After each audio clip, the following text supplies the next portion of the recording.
New data shows the Republican Party making strong gains with young men from Generation Z. This report comes from Decision Desk HQ, suggesting Gen Z is trending differently than their older counterparts, millennials. The younger generation, especially young men, are moving toward Republicans. Some polling released in June found Republicans edged out Democrats among young men at 48% to 42%. This voting bloc is credited with helping to secure President Trump's 2024 win and is a key target for Democrats this upcoming midterm cycle. Joining us now, co-host of the FY Pod podcast at the Bulwark, Cameron Kasky.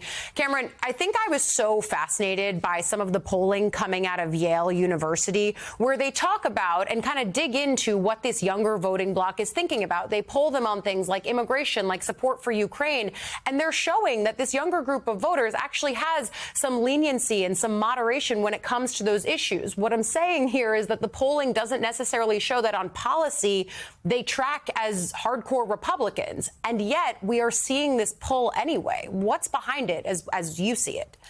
There's one big difference with the Republicans and the Democrats as it pertains to Gen Z men, which is the Republicans put in effort to bargain with young men and the Democrats don't. I feel as though the Democratic Party feels very entitled to a lot of different votes that they don't go on to try and win. And this is much more than a Gen Z thing. This goes across many different types of communities, but it is undeniable that young men are shifting to the right and very hard. But I get really annoyed when people act like this is some sort of fatal thing, like this can't be fixed. It could actually be fixed very easily. You have to talk about affordability and cost of living and put economic issues at the center of your agenda and communicate those things. Young men have been radicalized on a lot of social media algorithms by malicious actors who try to convince us that the opportunities we feel robbed of in life right now are being taken from us by women and minorities.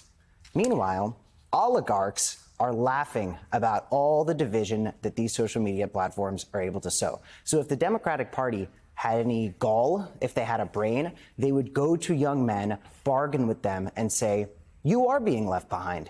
You are being thrown under the bus. But it's not woke, it's not DEI, it's the oligarchs. And unfortunately, a lot of Democrats are still taking money from these people. And we've actually started to see some Democrats do more than just speak to these groups of voters. I know Governor Gretchen Whitmer, for example, has done more to try to keep men in higher education, for example.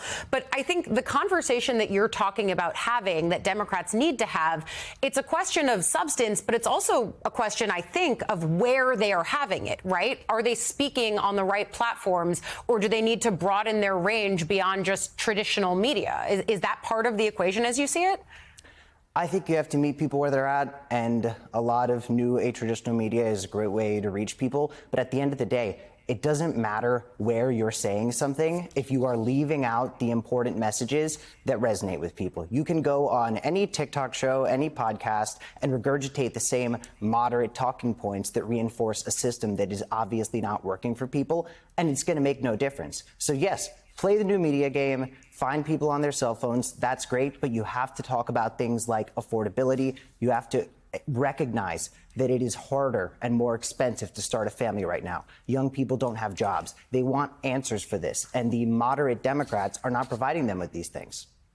You say the moderate Democrats are not providing them with these things. Who are you talking about on the progressive side? Is it the Zohran Mamdanis, who have done such a good job of sort of leveraging an electricity on social media into actual vote getting? Who's doing the work in the right way, as you see it, on the left right now? Well, Zohran Mamdani should have been a very clear message to the Democratic Party, which is we could get record youth turnout if we talk about cost of living and if we provide solutions that give people something that they feel like they're fighting for, that give people a sense of hope. But then when you get guys like Hakeem Jeffries and Dan Goldman refusing to endorse Zohran, the Democratic nominee for his, it's a message to young voters that people like Hakeem Jeffries loathe the fact that the voter base has become more progressive. They are upset about it.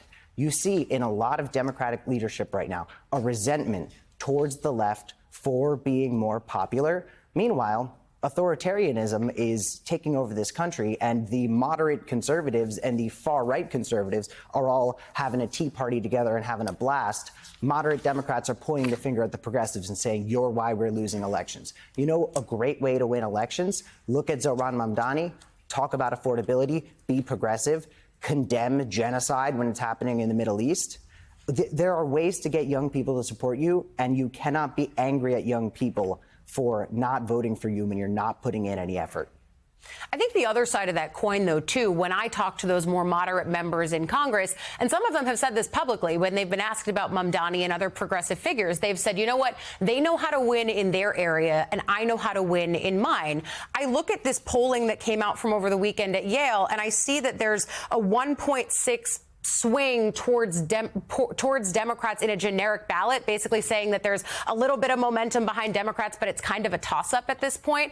Do you think, in talking to progressives and the folks that you talk to in the grassroots movements, that they allow for the fact that some of these members can't win by taking up progressive positions, and you're going to need them if you want to take back the majority, say, in the House of Representatives?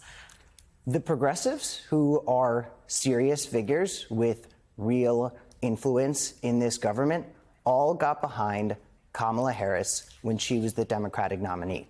When you have establishment figures like a Hakeem Jeffries, like a Dan Goldman or a Mike Bloomberg, and they are not getting behind a progressive, that is a message that vote blue no matter who only applies when they think it's convenient for their agenda. Democrats need to be supporting Democrats in the face of authoritarianism, and if they can't do it, they can leave and let the people who want to get the work done take leadership positions. Yeah, and there's definitely a lot of pressure, as you've brought up a few times now, for Jeffries to endorse Mamdani. They've met multiple times. A question of when or if that will happen, but it sounds like it's kind of getting close at this point. We're going to leave it there for now. Co-host of the FY Pod podcast at The Bulwark, Cameron Kasky, thanks for coming on with us this morning.